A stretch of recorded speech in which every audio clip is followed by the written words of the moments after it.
Iran has issued a stark warning to the United States as regional tensions continue to rise and the risk of open confrontation grows.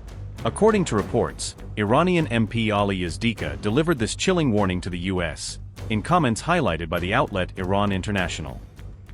During ongoing peace talks between Washington and Tehran, Yazdikhah provocatively told U.S. carpenters to start preparing coffins, turning the diplomatic setting into a stage for dire threats. He further warned that if a conflict does break out, it would escalate quickly across the region, with U.S. allies being the first to come under attack. Iranian lawmaker, Ali Yazdikhah, said, and I quote, "If a mistake occurs, American carpenters should prepare their coffins. If a conflict breaks out, its fire would spread to everyone, with U.S. allies hit first." This comes as the war of words between the two sides intensifies, with rhetoric escalating in step with rising regional tensions.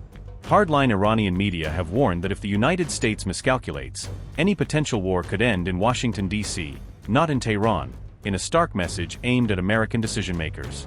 Ayatollah Khamenei's top advisor, Ali Akbar Velayati, has declared that Iran is fully prepared to confront any foreign threat, signaling a firm stance against outside pressure. In a letter to Hezbollah, Velayati stressed that Iran has no intention of launching an attack, but firmly vowed that the country will strike back decisively if it faces any aggression. Meanwhile, the head of Iran's Expediency Council has compared Donald Trump to a historical pharaoh, using charged religious imagery as Tehran prepares for sensitive talks. Sadegh Amoli Larijani warned Trump that, like the pharaoh of ancient Egypt, he too could ultimately face a downfall if he persists with hostile policies toward Iran.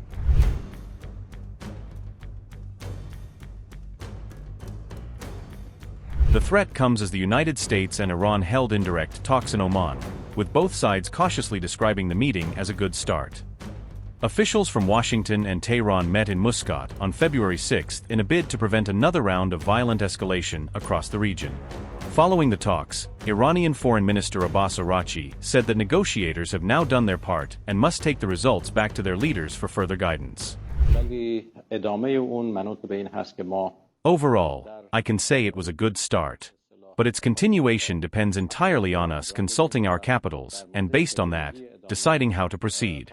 The very deep mistrust that has formed during this period, added to the previous mistrust, has become a serious challenge on the path of the negotiations. First, we must overcome this prevailing atmosphere of mistrust. Today, some good discussions were held in this regard, the views of both sides were heard, and it was agreed that the talks will continue.